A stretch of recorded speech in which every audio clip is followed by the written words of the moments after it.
Nicholas Latifi is Formula One's newest full-time driver, so here's all you need to know about F1's rich new rookie on the 2020 grid. Let's get started with some background. Nicholas Latifi was born in 1995 on the 29th of June, the same year Schumi was champion for the second year in a row, continuing his rivalry with Damon Hill. This makes him 25 years old, the same age as Sebastian Vettel when he took his third world title.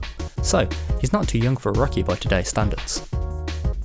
Latifi is an Iranian-Canadian racing driver that, despite holding a Farsi surname and having an Iranian father, drives under the Canadian flag. This makes him the 14th Canadian Formula One driver in history, alongside the great Gilles Villeneuve, his son, 1997 world champion Jacques Villeneuve, and current Racing Point pilot and potential on-track opponent Lance Stroll, who makes Latifi one of two Canadians on the 2020 grid. His home race is the Canadian Grand Prix at the Circuit de Gilles Villeneuve.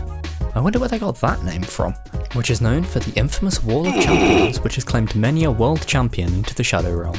The race is also responsible for a couple of controversies. Anyway, back to Latifi. Unfortunately, you can't talk about Nicholas Latifi without mentioning two big words: pay driver. This is mostly down to his father, Michael Latifi, who has a net worth of $2 billion. He is the owner of the Safina Foods network. Nicholas Latifi also carries a sponsorship from the Royal Bank of Canada and is endorsed by Lavazza, a coffee roasting company. Although it's not just money that gets you into F1, it certainly helps in securing a seat, especially with a team like Williams, who are desperately in need of funding after finishing dead last in the 2018 and 2019 F1 seasons. It's no secret that good financial backing can land you a seat in F1, with better chances towards the back of the grid. Struggling teams often fail to land sponsors, and Williams are no exception, losing title sponsor Martini in 2019 and losing multiple other sponsors as they dropped down the grid. Even with their heritage fund of $10 million, Williams haven't shined away from pay drivers recently. Robert Kubic's sponsor, PKN Orlen, in 2019 brought in $14 million. Sergei Sorokin brought in undisclosed millions with SMP in 2018, and Lance Stroll brought in $80 million in 2017 from his mega-rich dad, Lawrence Stroll. Williams have been loaned an estimated £50 million by Michael Latifi, secured against the company's assets around £20 million worth of legendary Williams cars and the facility itself. This is alongside a sponsorship deal from his company Safina worth an estimated $30 million. So it's really no surprise Latifi got the seat.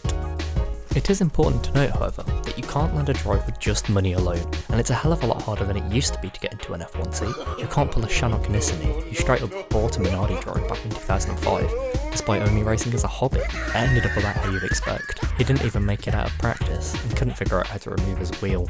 It's also important to remember, some of the all-time great F1 drivers could be called pay drivers because of their funding.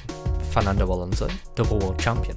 Sergio Perez, dragging cars onto the podium that don't belong there is his career now, and even the late great Niki Lauda, 3 times world champion, took out life insurance on a £30,000 loan to join the F2 team March. Just look at that car though, isn't it gorgeous? Due to large sponsorship deals or upfront payments coming alongside their debuts, any of these drivers could have been branded pay drivers at the time of their debut, but no one can argue their talent was or is not worthy of Formula One today. So let's take a look at his junior career. Although Williams arguably makes it 7 seasons in Formula 2, 6 seasons is a really long time to spend in a feeder series. In fact, no driver in recent history has spent so many seasons before a promotion in F2. Usually, they do it in 1 or 2 seasons, the closest to Latifi being the king of crashes himself, Pastor Maldonado, who spent 4 seasons in the series. At least he came out with a title. The best Latifi could manage was second in 2019, with French outfit Dams, who was a permanent driver for since 2016. I do like their colour scheme though. Anyway, with a 5th place finish in 2017, with his first win in the series coming that year in the sprint race at Silverstone, he definitely showed some talent, even if his teammate Oliver Rowland finished the championship ahead of him in 3rd. But a disappointing 9th in 2018, where his teammate Alex Albon also finished 3rd, despite picking up another win that year in the sprint race in Spa, was nothing to write home about.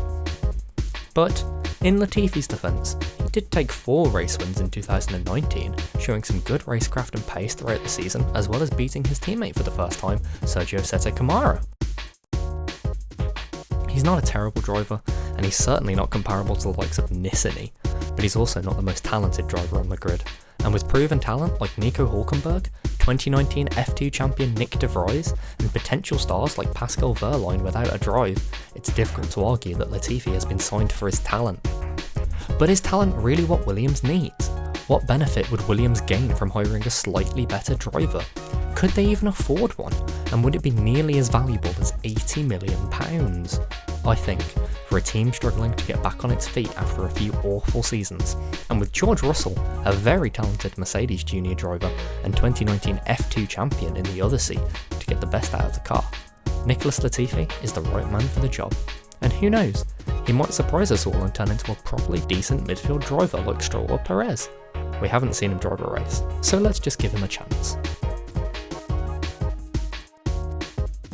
Welcome to the end screen. Thanks for watching to the end of my first project. If you want to see more content like this, let me know in the comments and by leaving a like, maybe even consider subscribing. If people like this content, I'll be sure to make more of it. But until then, thanks for watching the grid walk. See you all later.